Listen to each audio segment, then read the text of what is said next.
Instead of informing you guys that the Pelicans have lost again, how about we just figure out when the next time they'll get a W? So, so let's break that down right now on the Pelican Scoop. Cue the music.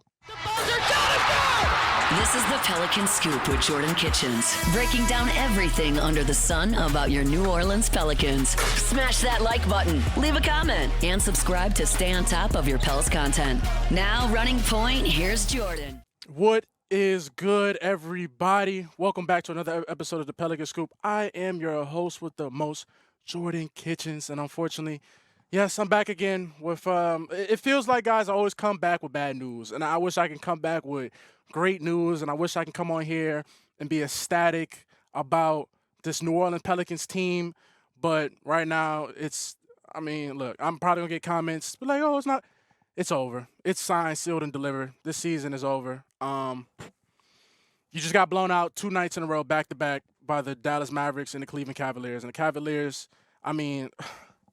it's all-time bad right now, guys, right? It's all-time bad. Not even just on the basketball court, but just the social media now, because last night the Pelicans got clowned. Pretty much the last 2 days, they've just been getting clowned on social media, about the starting lineups.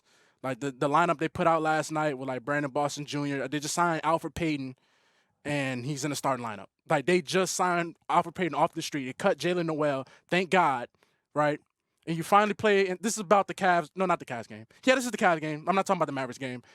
Whatever. That was just 40-point loss, and then you get clapped again, but we're talking about the Cavs game. Really? We're not really going to talk about the games, guys. I'm sorry. What is there to talk about? There's nothing's going to change. It ain't really nothing to talk about no more about, who's playing here and what can't. There's no fixing this situation, okay? And I hate how there's still going to be, people in the comments saying that, well, no, man, it's early. Brother, this is the Western Conference. This is not the East. There is no, you can start off in a hole like this and then, claw and scratch to the 10th, 9th seed to try and make the play-in. That's the same cycle you've been in the last 5 to 6 years. Well, really 5 years, because first year was whatever. Really like 5 years. The same scenario. We're going to crouch and claw to the play-in. And dude. That is like, I hate that it is just the mediocrity from top down in the organization. From goddamn David Griffin to Willie Gail Benson too. She's not off the hook because you're still the owner at the end of the day. But at the same time, like, guys, we can stop with the fake optimism. We can stop with the whatever, when they get fully healthy. Well, when's that going to be? Granted, CJ McCollum and Jordan Hawkins should come back next week, but cool. What they'll get you, a couple dubs here and there, maybe? The Pelicans are currently 4-12 in the West. This is not the East, where you got teams, you got the 7 to 8 seed that are under 500. This is the Western Conference, okay? I don't think a lot of y'all be understanding that, because a lot of y'all be saying, well, when they get fully healthy, like, dude, they're gonna get fully healthy. So stop with the fully healthy stuff, guys. This team has been snake bitten, and honestly, I'm starting to believe we made God mad or something, because I don't know why he's punishing the state of Louisiana. Hey, matter of fact, it's cold outside. Gumbo season coming back around. I got my hoodie and my beanie, shout out Holy Cross, my alma mater. It's supposed to be happy times. Like, it's finally cold now, but instead of being, it's cold, you can go enjoy a good basketball game. They're basically finna start giving tickets out at McDonald's to go watch the Pelicans games, because why would I want to go watch this? Why would I go subject myself to watching this product? Oh, well, they're hurt. Yes, cool, they're hurt. Cool, they always been hurt, though. People, when they all get back healthy. Well, that's the thing. They kind of don't really do that. They kind of really never all healthy together. Like, we have to look at the greater picture at this point, guys. All right, this is more than just a couple.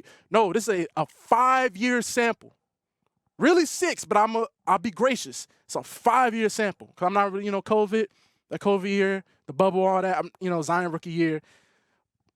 5-year sample. I'm not going to count 6. I'll just do 5. It's a 5-year sample at this point, okay? You have absolutely not. And it's like, it's the lies. And, there's still grift truthers out there.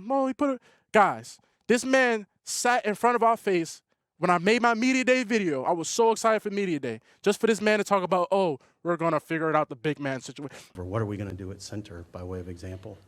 And my answer to that would be, we're going to figure it out, because we've got the kind of talent that can play a variety of different ways. We have bigs that can play in a traditional fashion. We have bigs that can space the court and be three-point shooters. We have rim finishing athletic bigs. We have bigs that can play in space defensively. We have bigs that can protect the rim. But none of that matters if you're not going to be on the floor, because the wing talent and depth on this team is so good, they may not be. Everybody and their mama knew this roster was flawed. I knew this roster was flawed. People be like, okay, but when they get fully healthy, guys, they really weren't that good. Like that, well, DeJounte went out game 1. But like the Zion and B.I. and CJ, before CJ went down and Herb went down, like they were okay. It wasn't like the Pelicans were world beaters. Like we was lighting the league on fire when everybody was. It's hard to say that because DeJounte did get hurt game 1, but you got stuff like that. DeJounte get hurt and you would just have. I'm rambling and ranting because I'm so frustrated because how much air that I sat there and pumped into this team. Well, also I did say 6 seed. That was my prediction was 6 seed. Like that's a successful season. Stay out the play-in. By damn, that's never happening. That's not happening. And honestly, the best thing to do right now will probably be to I mean, you kind of got to trade BI now. Look, granted, yes, he's been the best player. He's been healthy. He's been available. But you sign trade to this massive contract. You got Zion under contract. Like you stuck with Zion. I mean, unless you.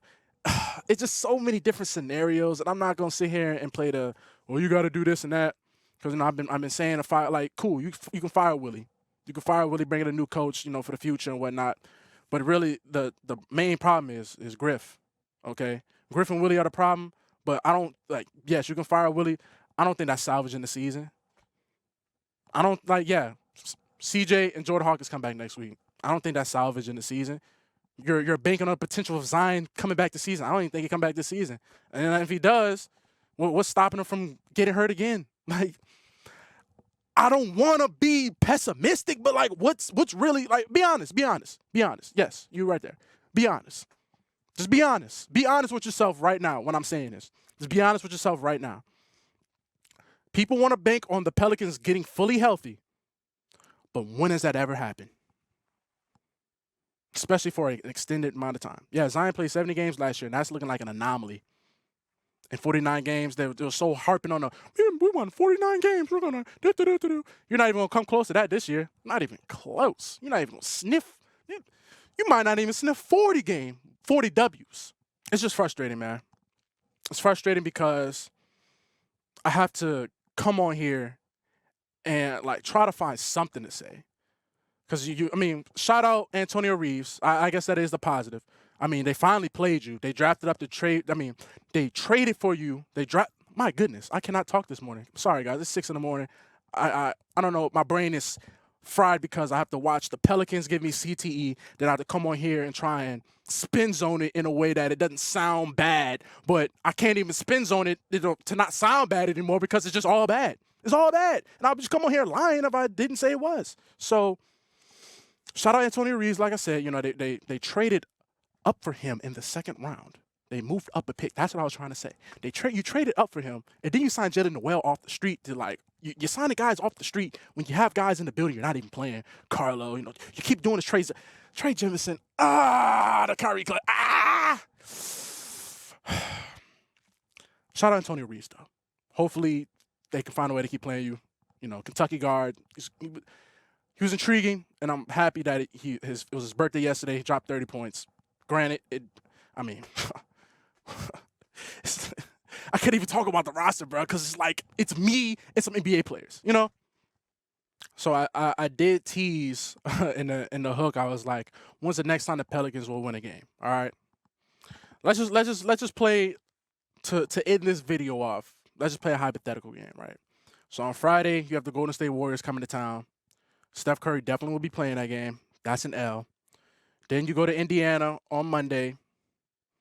That's probably more likely an L. You got the Raptors coming to town next Wednesday on the 27th. It was winnable. Like that is the ultimate garbage grudge match of all time, right? You got that. That should be a W. Maybe. Pretend with this team, I don't know. I mean, but granted, CJ and Hawkins should be back. So if they're back, you cannot. I can't even say you can't lose the game no more because it's whatever. All right. Then you have the NBA Cup on Friday where you go to Memphis November 29th. That's an L. All right. Sunday, December 1st, you go to the Knicks. Like, I just don't see it getting better, man. I don't. Even if players do come back healthy, I just feel like the hole's so deep. I just feel like the Willie Green message has been toned out. Snow save, like you're just getting blown out. Like you're a joke now. The team is a joke. You're getting clowned on by all the NBA Twitter pages, making fun of the lineup. You got Lakers fans trolling about Dalton Connect. We wasn't even drafting Dalton Connect, and y'all sitting here acting like, dude, like it's all bad, guys. It's all bad. So thank you guys for sticking for another episode of the Pelicans Scoop. My hand's probably ashy. I'm sorry they're ashy. I'm a defeated man, guys. You're looking at a defeated man. But at least I can't even think of a positive about the team right now. That's crazy. I mean, Antonio Reeves had 30. That's good, though. Thanks, Griff. Thanks, Willie. We appreciate it. Now, injuries happen. It's a part of the game. But apparently injuries only happen in this team because we're... Anyways, thank you guys for sticking up for another episode of Pelicans Scoop. I've been your host, Jordan Kitchens. Signing out. Maybe the Pelicans get a dub on tomorrow against the Warriors. We'll see. We shall see. So, I'm signing out. Peace.